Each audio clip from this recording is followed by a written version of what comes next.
What's going on, everyone? This is Miguel of Retro Basement, and I want to talk a little bit about Star Wars The Last Jedi. I saw it last night. I wanted to see it the night before, but just didn't have time. But beware, this is full of spoilers. So if you haven't seen this, please turn this video off. And what are you waiting for? Listen to me for. Go see the movie. If you have seen it and you're curious on someone's thoughts in regards to where it might be going, and a quick recap, and to see if your thoughts line up with mine, and stay and listen and thumbs up the video and go from there. Nonetheless, I watched Star Wars The Last Jedi last night, and I thought it was a well-crafted movie. Do I think it's what J.J. Abraham envisioned if he would have wrote and directed it?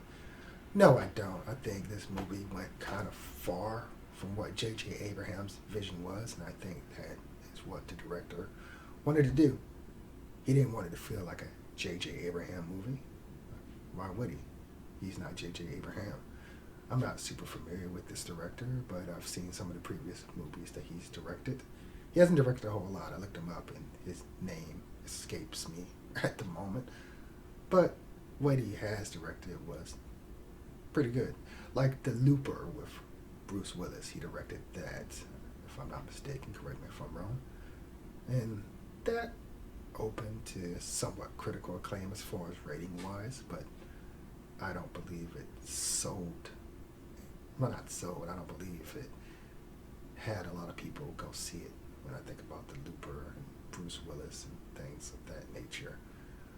But Star Wars The Last Jedi picks up where the J.J. Abraham movie left off. And it feels like, well, it's somewhat, I don't want to say it's trying to do too much, but it started, well, with Ren trying to get trained by Luke Skywalker and them going through hell to find him on that island. And they eventually find him, of course. But I thought she was going to go through brutal training to learn how to become a Jedi, like when Yoda when he trained Luke Skywalker. And it's just on this stupid 3-day, not even 3 days, because she pisses Luke off. And the second day, I believe, or maybe the third day, but she pisses him off, and he's like, okay, I'm done with you, and your power scares me, just like Kylo Ren power scared me, which is why I tried to basically kill Kylo Ren in his sleep. I forget his real name, his moniker in the movie, but Luke was scared of his power, and Kylo Ren was one of his students. Luke tried to kill him. Kylo Ren saw that he tried to kill him, wasn't having it, left Luke, took some of his followers with him, killed the rest that were resistant, and that was that. Luke he failed Kylo Ren because he had so much potential, and he was breathing with power. The same as Rey. Rey is breathing, or not breathing, she has so much untapped potential. And if that potential goes to darkness, then it goes from really bad to even worse. Because right now they're already on the losing end of the stick. But as the movie progresses, there's that glimmer of hope that Kylo Ren will turn back to the light. Because Luke thinks he turned him to the darkness because he tried to kill him before his mind was made up. And that's why it was so easy for him to, go to the dark side. Because when someone tries to kill you, I mean, you're probably going to want to try to persevere and survive. So he was taken in by a Sith or whatever that thing was in the movie. Eventually, the thing with the incredibly strong force power is killed by Kylo Ren, and that's when I thought he was going to go to the light, but no, he didn't. He didn't go to the light. It was just that moment. They wanted to have people like, oh, wow, awesome. He's going to the light. The rebels and everyone are saved. But no, he just took the place of that Sith Lord or whatever he is, as Emperor or whatever you want to call him. And I want to share some of my thoughts. The good part about Kylo Ren taking the place of the Sith Lord or whatever with their extremely strong Jedi powers is that Kylo Ren would be easier to kill. He's strong with the Force and gets stronger probably every day, but he's nowhere near the level of that guy. That guy had so much strength with the Force that Ren or, Kylo Ren or Rey probably couldn't have took them all together and survived. That's how strong he was. That's how Kylo Ren had to get the drop on this guy in order to kill him. And Kylo Ren is no pushover, so that shows how powerful that individual was. And even his guards that Rey and Kylo Ren dispatched of, doing probably maybe this is close to the middle or 3/4 into the movie, 75% into the movie. But yeah, even those guards were hard to dispatch of. If it was for the two of them working well together, then one of them or both would have surely died. And the sad part of this film is that I don't think J.J. Abraham would have killed off Luke Skywalker like that. Luke Skywalker uses the last bit of his Force energy to save the rebels so they can get away and live to fight another day. And it's sad. I was analyzing this and I was looking online because I wanted to see if thoughts matched up with mine. And I was just hoping, I was thinking that maybe Luke isn't dead because there was no body at the end of the movie. Maybe he found a way to get off the island. Maybe this, maybe that. Then I was looking because I like to look and see if my thoughts match up with others as well. And I was looking and I was like, oh, damn. Luke probably is dead because when Yoda disappeared, when Obi-Wan Kenobi disappeared, they became Force Ghost. But Luke did say, I'll see you again, Kylo Ren. You strike me down. And basically, in so many words, I'll become a martyr. And I'll be embedded in your memory. This is me changing the dialogue up a little bit, but I'm being embedded in your memory for eternity, per se. So this is what Luke said before Kylo Ren came and sliced his projection, his astral plane projection down. Kylo Ren thought he was actually fighting the real Luke Skywalker. But Luke had to get there to help them quickly. And Luke was old and never used the Force in years because he gave up the way of the Jedi. And his ship was buried beneath the sea, and he used parts of that ship to make the doors on the planet to his hut where he was staying. He also burned some of the Jedi books. Yoda also appeared in this movie as a Force ghost, so I thought that was pretty cool. A little throwback to Yoda. The voicing for Yoda was a bit off, I felt. But still, it was cool nonetheless. This movie, I felt it was pretty good. Was it better than The Force Awakens? It's a tough one. I would say it's a tie between this one and The Force Awakens. I mean, I like J.J. Abraham's vision. And The Force Awakens is almost better than this.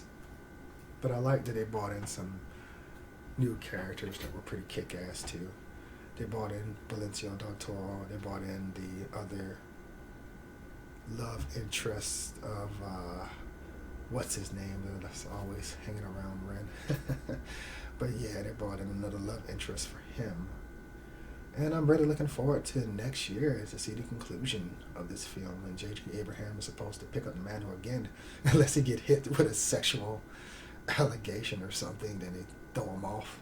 But yeah, he's supposed to pick up the mantle again. Supposedly. We don't know yet, because between then and now, Hollywood people have been hit with sexual allegations left and right. So no director and no star is safe, and no person is safe right now. So let's just say tentatively J.J. Abraham is supposed to direct this movie. And I'm assuming they'll start to shoot somewhat soon, in the incoming year, because a film of that nature with a massive amount of special effects will take time. And the thing I'm wondering, is Luke going to come back as a Force ghost? That'd be awesome. What are they going to do about Leia? What are they going to do about her? She's deceased now, the actress that played her, and she did an impeccable job. I have to tip my hat to her. She did a wonderful job in regards to just being Leia in the movie, the overall character, being this badass chick. Man, her ship was blew up, and she used the Force to wield her body back in the ship from outer space. How badass is that? And she chose not to use the Force. She's up there with Luke. For someone that can't use the Force, she wheeled herself back in the ship. And you know what I find funny? Why do they need Rey to get them out of a tight... Well, first, let me start back. Luke comes into play. They didn't know when they were trapped in this kind of cave little place that Luke was a ghost and he went out to fight Kylo Ren. They thought he came in through an exit. And they found some of the exit, those little ice things or whatever they are, little creatures, they found a way to get out through the rocks. But I'm wondering about this. Why didn't Leia, who has an extremely strong, how do I say this, a strong tapping in of the Force and the things around her, why couldn't she move those rocks? Why did they have to wait for Rey to move those rocks to escape? I mean, a woman that can wield her half-dead body back in the ship. What was going on there? I don't get that. That was a weird part of the movie. Someone that can wield their half-dead body back in using the Force back into the ship when they're basically their deck's blown up. Nobody else survives but them and wield himself back. That's crazy. That's a question I have. And the death of Luke Skywalker is a question I have. And what's going to happen with Kylo Ren in the next movie? Will he become good? Will he be struck down for all the evil deeds he's done? And what the hell was up with Benicio del Toro turning everyone in like that? And that was just, I don't know what that was. But, yeah, I'm just going over these characters. It's interesting. Oh, Finn. I forget his name. It's just such a funny name that he has in this movie, Finn. I like him as a character. He has a new love interest now, and I think that's awesome. And I noticed that it looks like Rey's a little bit jealous, little female drama in The Last Jedi. She looks at him and yeah, it seems like there's a little jealousy going on there. So will the love interest, go up a little bit in this next movie? Man, a year is such a long time to wait. What is it, December 20th when this next movie come out? But yeah, I like the little love interest elements they added in too. The action, the love interest. That's all cool. But all in all, I really like this movie. And I think people need to go in with an open mind. If you love J.J. Abraham, this is not J.J. Abraham. Don't expect it to be. Don't expect. And if you're going to see this movie, I hope you're not watching me because I just pretty much spoiled everything for you. And I love the little robots and things like that, the special effects for all in par. I just wish certain things went a different way. It's not a horrible movie.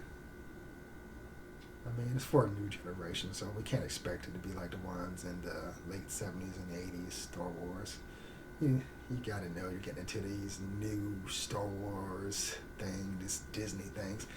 And it has a lot of humor in it, which I felt the original Star Wars didn't have. Even the ones that were done in the late 90s to early 2000s, those had no humor in it. But I feel these Disney ones have a lot of humor, just like their Avenger movies, a lot of humor. So you will find some funny moment in there. Excuse me. Nonetheless, let me know what you think below of this movie, The Last Jedi, which is not really the last Jedi, but it's the last really skilled Jedi that seems to die. But let me know what you think below of The Last Jedi, Star Wars The Last Jedi. And please remember to like, subscribe, and hit that bell button to let you know when I come out with new videos. And don't forget to enter my contest. I'm giving out a SNES Mini. Look at the link below. Giving out 2 Nintendo Switch eShop codes. Look at the link below. Goes out to someone two lucky individuals, December 25th, Christmas. And I'm giving out this bad boy in a few hours, so look at the link below. If you don't have it, if you do have it, still remember to enter, because you get to sell this. Get you a few extra bucks if you already have it. If you don't have it, it's one of the best animes that I've ever seen, in my opinion. It's in my top, I'll say it's in my top 10. I like Brotherhood a little more, but this is still in my top 10 along with Brotherhood. It's just so eloquently and well done. Thank you for watching, everyone. Take care and enter those contests. Bye-bye.